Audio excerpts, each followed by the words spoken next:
Hey guys, Sean Zine, the host for the Network Marketing Insider. I'm excited. We have a great guest. I'm trying to change things up a little bit, so we're going to get right into it.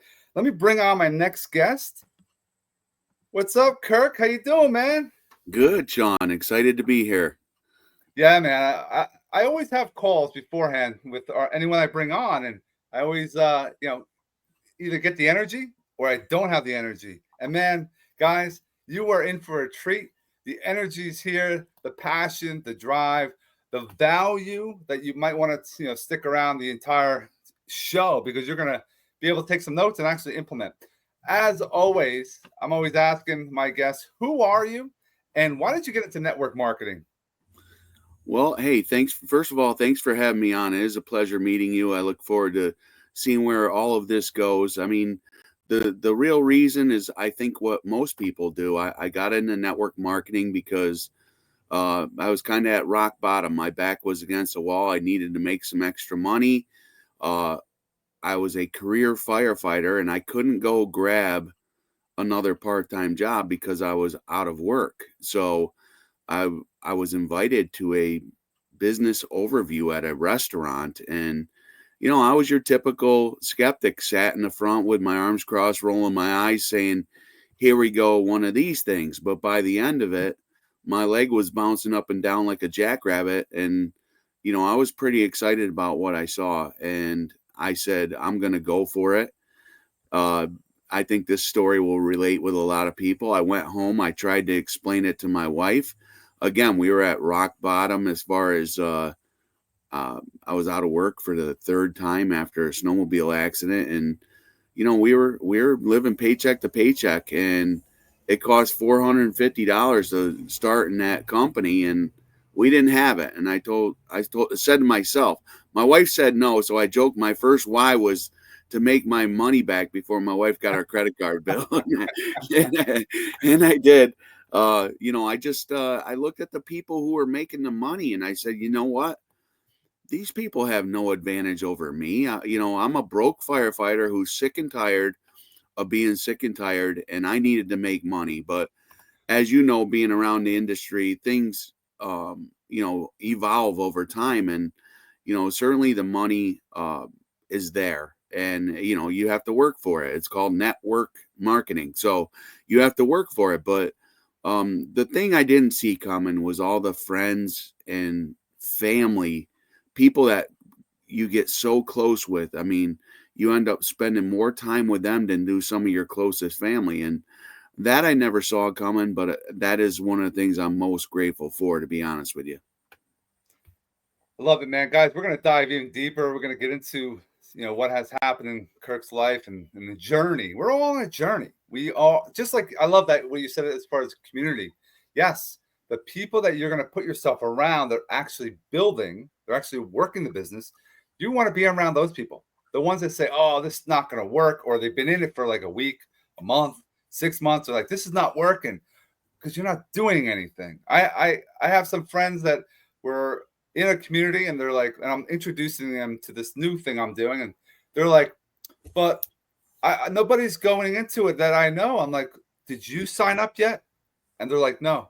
That's why they're not getting into your activity, your opportunity, because you don't believe in it yourself to even get into it. If you get into it, all your friends are gonna be like, okay, now sign me up. But if you can't believe in it, that's a powerful thing. Do you believe, that's a solid mindset to have if you're starting out? Yeah, 100%. There's a saying I live by: doubt will take you out of action, action will take you out of doubt, right? We've all heard that. And it's so true. And as you move through this journey of network marketing, a lot of things you hear, which are repetitive intentionally, may not resonate when you start, but a month, 6 month, a year, 3 years, you look back and you say, that's what that really meant. Like in a lot of comp plans, it's like, go find three people. And, at the end of the day, no, it's really go find three motivated people. It's not go find three people. Anybody can go find three people. So yeah, no, you got to put in the time. And what you said about belief. I mean, listen, if you don't believe in what you're doing, you're never going to be successful, because people aren't buying into the opportunity. They're buying into you. Is Sean going to get me where I want to go? So they're looking at you saying, is this a person that really believes in what they're doing and they're doing what it takes to succeed? And people are watching, even when you don't think they're watching, you'll get that's 100%. I got a message this morning from someone I was involved in another opportunity a couple years ago, and they're trying to get me into their other opportunities. I'm saying no, no, no. All of a sudden, I got a message. Hey, oh, you're doing some solos. And if people that don't know what solos are, that's how you can kind of generate traffic with using other people's email lists. And they come in and people say, well, you're taking someone else. They're not working with them right now. They're looking for another opportunity. And that opportunity, if you are dripping on someone with using some education, some value, they're going to come over to your opportunity. If it's just, hey, buy my product or service, nobody wants that. Why? You got to give the why of why to get involved. Well, you know what, Sean, I call it interview process. As you're meeting people, whether it's social media or in person, I ask a lot of questions. Where I see people fail is they'll ask questions, but they're only asking questions to pitch. If you actually become a good listener and find out what's going on in their life, it comes full circle, and you'll have a moment where, I can say, hey, Sean, this may or may not be for you, but I got something you should take a look at. I've always gone with the laid back approach as well. I mean, I know there's people that have had success just out there dropping the hammer on everybody, and God bless them. But, I don't want to be walking into a restaurant or a family function and everybody's running the other way. Oh, here comes Kirk. So, and that's what I tell people, actually, Sean, and this applies to all things. It happens to be in my, the company I'm working with. We're not selling anything, but it applies no matter what it is. And that is people don't want to be sold, right? Though if you lead with the sale, you already created a roadblock that they have to get over. Or you have to get over. I'm sorry. You're creating more challenges for yourself. Whereas if you just talk with people and be real and be a good listener and really show them that you care about what's going on in their life. I mean, listen, I made all the mistakes in the early days, just like we all do, right? I mean, we're all beginners at one point, and I'll be honest with you, I was prospecting a gentleman, and I'll give you two stories. I was prospecting a gentleman who told me he was in, and then I didn't hear from him like a month, and I'm like sending him text, dude, if you don't want to do this, just say so. And come to find out, he was in the ICU with pneumonia and almost died. So there's that side of it that you don't know about.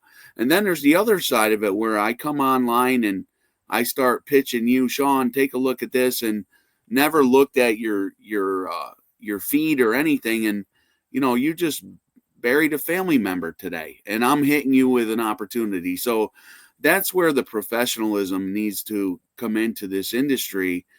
People need to be at a level where they're not just throwing shit against the wall hoping it sticks. That if it was that, this is not get rich quick, this is not get rich easy, but it can be get rich over time. I always say anyone in this industry can become a millionaire, multimillionaire, but not everyone's going to, because they refuse to evolve to the industry as a whole. They though it's, you've heard I don't want to say all these cliche things, but the definition of insanity, and we have it in our industry, even though they know going to a job every day for the next 30 years is a definition of insanity. Getting into network marketing and doing the same thing wrong until you quit is another level of insanity. If things aren't going the way you want, I tell everyone, stop what you're doing and reach out to somebody and ask them, for help or advice, and see, because this works. No matter what it is, network marketing works. It's a better way. You're trading. Well, everyone trades their time for money. I'm a full-time teacher. You were a firefighter. We have to go somewhere, do something to get a paycheck. Network marketing, affiliate marketing, multi-level marketing. You're doing things sometimes one time, like for example, a video, putting it out on YouTube, having all of it set up properly because you have a system because you learned something to apply. Then you go to a landing page and then it's being sold there while you're sleeping, while you're working, and people are having cha-ching, cha-ching, cha-ching. Oh, but I want Yep. to get to that faster. I want to get to that now. Me It's too. takes But time. it don't work that way. Yeah, and what Kirk was saying as far as finding a mentor is huge. I have a mentor that you can find mentors in books, in podcasts, in real life people. Who you're speaking with can become a mentor of yours as well. That's important to learn and put in place the foundations to make sure you are successful in the near future. And also, Kirk was talking about working through people. Hey, can I just share an opportunity with you? So maybe you can take a look at it. It's not to sell the person that you're talking to, like us talking right now. It's our friends, our family, our coworkers. We might be in a conversation with, and they're like, oh, wait a minute. Kirk has something that you might want to take a look at. Can I introduce you? Boom. That's working through, not working towards someone at that moment. Yeah, and if you think about it, that's the lifeblood of any small business. Whether, ironically, most self-employed people refer to themselves as business owners, but at the Right. end of the day, if they don't show up, they don't make money. So it's all along the same lines. What you're saying. I mean, there's no if a big leader. If there was an easier way, let me say this: if there's a better or easier way, a big leader in the industry, if they didn't find it themselves, somebody within their organization would have already brought it to their attention in some way. And certainly, if there's any advantage out there, we want our teams to be successful. We're not going to keep it from you. We want you to know. And I think there's that perception that, Kirk's got some advantage, or he's got some system that he's not sharing. Or no, trust me, if we have something, we want everyone in our organization to know so that they are successful. I mean, we live on the basis of help people get where they want to go, and you'll get where you want to go, right? So if I have an advantage, I'm going to give it to my people 100%. Yeah, So together we rise. that's And right. if everyone knows and utilizes it, but Kirk, the tools that are out there sometimes cost money. Why should I spend money to improve my business when I should just be able to share my link and that's it? What do Yeah. you say Yeah. about that? Well, there's plenty of analogies that we can use, right? I was a firefighter. I couldn't just become a firefighter and wing it. You have to be trained.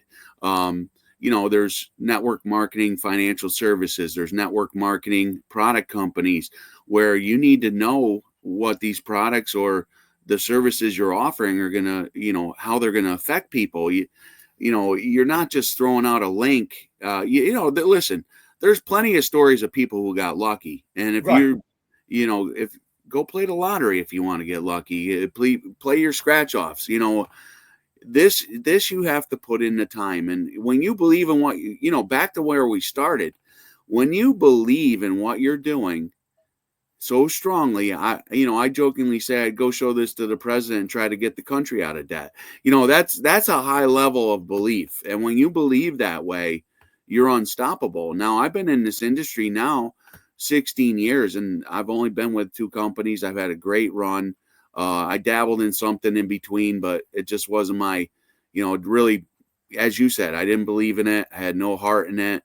I dipped my toe in the water, just looking for a plan B, because my plan B at the time was sold, and I saw the writing on the wall that there was probably going to be no future there. So, I was doing what other leaders do. I was collecting my checks, and, they, not to get into the bad, but, sometimes agreements aren't honored, so you have to move on. And I resigned without a plan B, and I was searching. I had no purpose, right? We love this business. I love this industry. I love people, and I love getting to meet more people. And you have to believe in what you're doing. And, I was approached about the company I'm currently working with, and I was standoffish at first because I was angry at the entire industry. I was taking it out on the whole industry, and really I was just done wrong by the company I was with. The industry as a whole is a better way, as we said. And um, I took a look and I jumped on board and hit the top ranks in the company, one of the first. And it's just when you believe in something, you're unstoppable, and that's where I'm at, and I'm sure that's where you're at. And when you're on top of your game, you can help so many more people because it's spewing out of you even when you're not talking. People feel it. No, well said, well said. Now, I'm a teacher, you're a firefighter back in the day. What are some ways that you made mistakes, I'm sure, when you were a firefighter? Oh, And, trying to, juggle having a business and also being a firefighter and it's a career. How did you make it work back then? Talk about some of the things you were doing, and then also maybe a mistake or two or a failure that you can share with those that are watching so they understand we're all real. We all make mistakes. We all learn from mistakes so that we're better in the future. well, how about if you're cool with this, Sean, I'll do this quick little testimonial that I shared with you because you wanted me to share that. And that'll lead right into these questions that you're talking about. So, I was born and raised in upstate New York, the son of two blue collar workers. My dad was a trucker. My mom took care of people with disabilities, and they worked hard their whole life. But their whole life, they lived paycheck to paycheck. I always joke that as a kid, I believe we were middle class, but I'm pretty sure we were poor. We lived in a single wide trailer in the country, and we had plenty of hard life lessons growing up. Matter of fact, one of them was one time our well went dry. We had a dug well, and my stepdad hired I forgot what they call him. The guy with the switch goes around looking for a water vein in the yard, and the guy sticks a stick in the ground, and my dad grabbed a shovel and stuck that in the ground, and me and my brother dug 16 feet and struck water in that hole. And I think about that now as a firefighter, how crazy it was. We were down in that hole and it could have collapsed. But, the moral of that story was, keep digging. We need water. You got to keep digging. So when you need or want something, you got to keep digging, even when it gets hard. So fast forward, I graduated high school. I went in the United States Coast Guard, got out of the Coast Guard in the early 90s. There was no jobs. I bounced around job to job. And I look back at all of that experience as, it made me relatable to a lot of different people. And I look back at that now as what a benefit that was. My dad told me and my three brothers, whatever you do, don't become truck drivers. All four of us became truck drivers. You do what you know, but I knew that wasn't my future. I met a lot of New York City firemen while I was in the Coast Guard. I was stationed on Governor's Island in Manhattan, and I wanted to be a fireman, and I made it happen. That was my dream. I took every civil service test, and eventually I did get hired in the New York City Fire Department. But I had met my girlfriend at the time, who we've been together for 33 years. So that was a good decision passing on my dream job.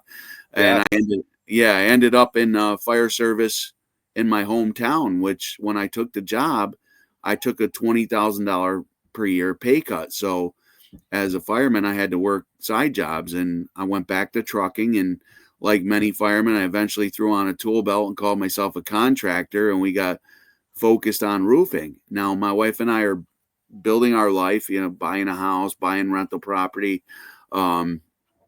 Nobody plans on getting sick or injured. Well, 7 years into my career, 4 days after my second son was born, I was diagnosed with an aortic dissection, which turned into an aneurysm. And if it burst, you die. I had to have a major surgery. I was on the table for 12 hours. And I told the doctor, I said, I was more worried about losing my job than I was of dying. I said, if there's any way I can go back to being a fireman, I want to go back. And I did go back. I was out of work for a year, broke, went back to full duty after I was written off. And unfortunately, I was so broke, I had to get another part-time job. I went back to trucking. And 3 years in, my buddy that I used to roof with asked me to help him on a roof job. I said no. He was persistent. He said, I'll pay you $30 an hour under the table. I needed the money. Bad decision. I wasn't on the roof an hour. I fell off head first, 10 feet, broke my wrist, concussion, out of work again for 4 months, come back. Fast forward 3 years, January of 2009, I was involved in a snowmobile accident, hit a tree at over 50 miles an hour, strike three, you're out. That is when I was invited to take a look at that opportunity. And, I look back at that too, Sean. If I wasn't at rock bottom, I might not have went. So, Right.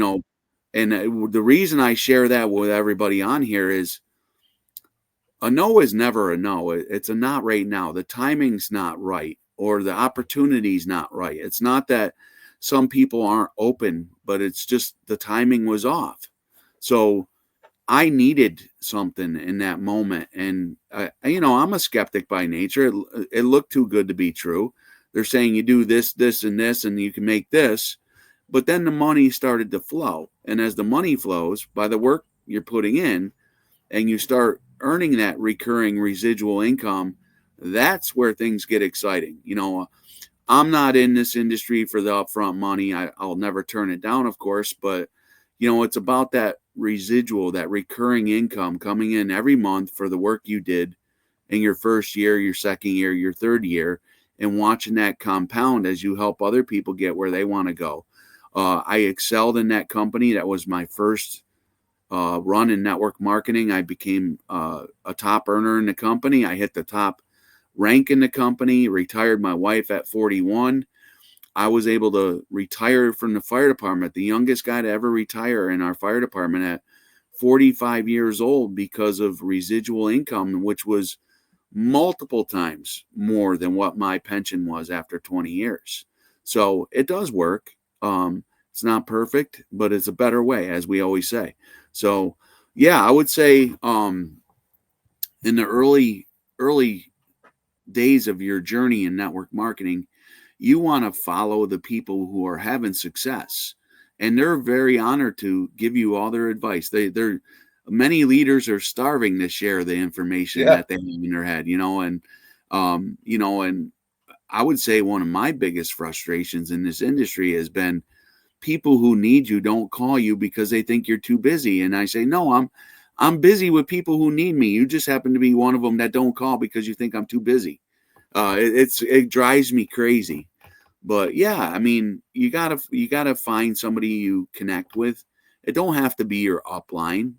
It can be crossline. It could be in another industry, just somebody you want to learn from, and that can really give you the tidbits, if you will, that you need to succeed in this business. And it's not rocket science, and we've all heard it before. It is the ultimate equal playing field. Doesn't matter race, religion, upbringing, education, doesn't matter. There's certainly advantages. I would say, looking back now, Sean, I've never sold anything in my life as far as a career type thing, but looking back, all the life experiences gave me the knowledge and made me relatable to so many different people. And that was all education leading up to this moment in time.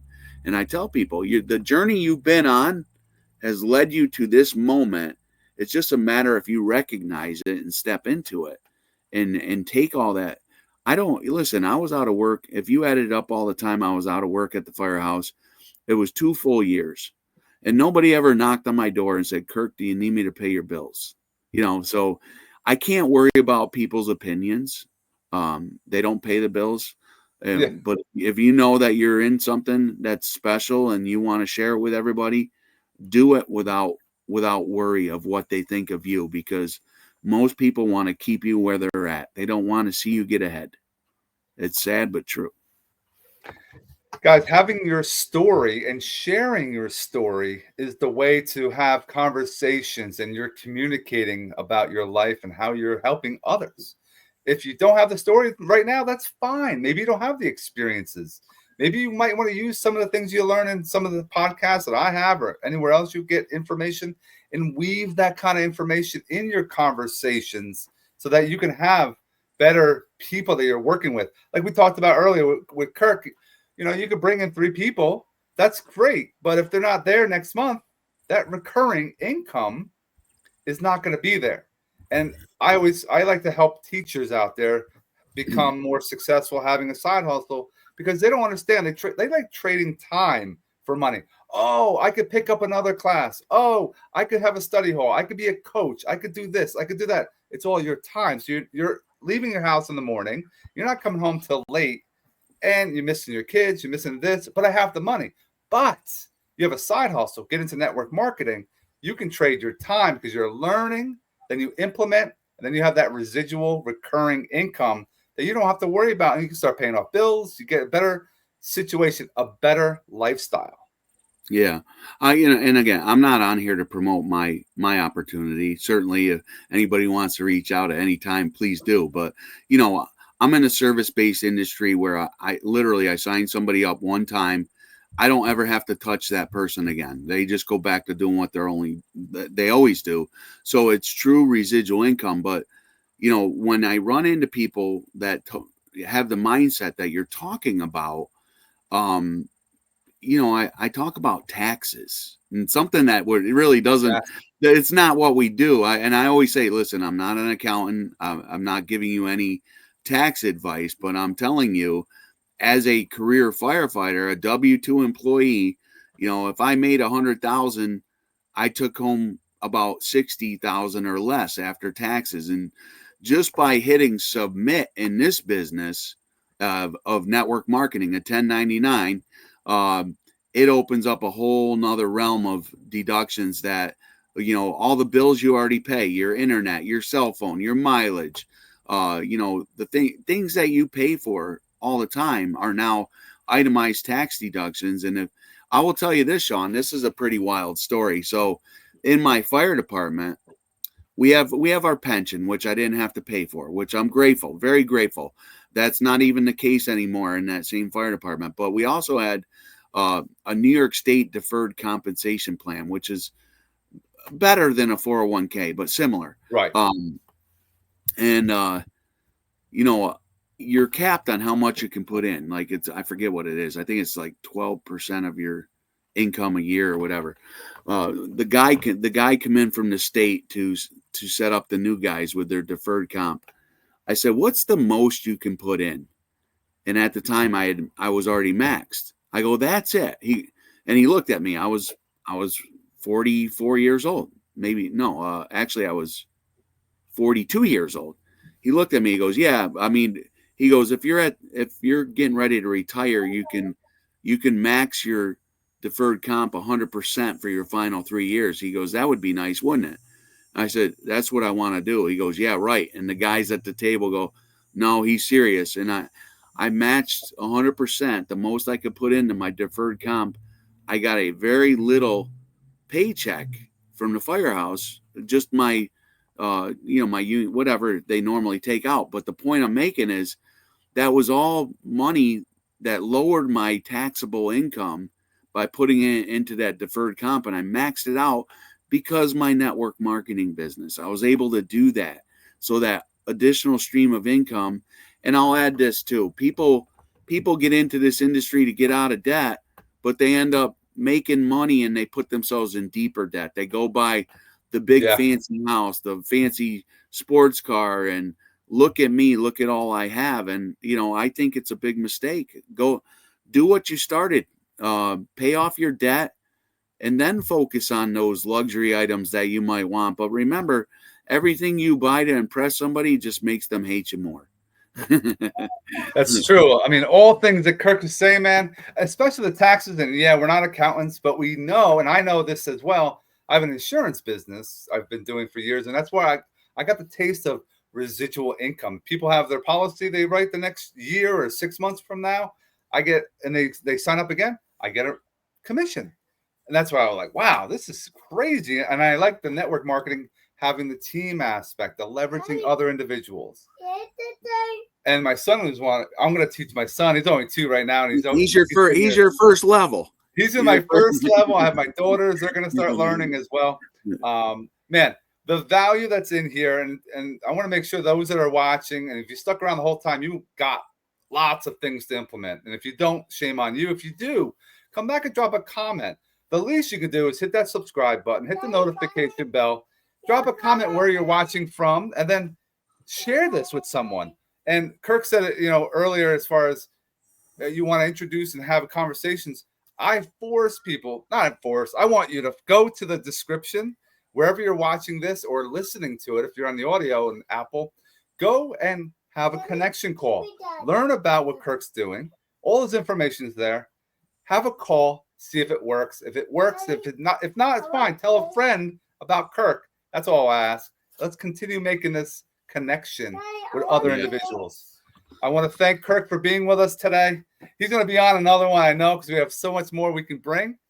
Kirk, thanks so much. Everyone else, we wish you have an amazing rest of your day. Kirk, stick around for one moment. Thank you. Thank you, Sean.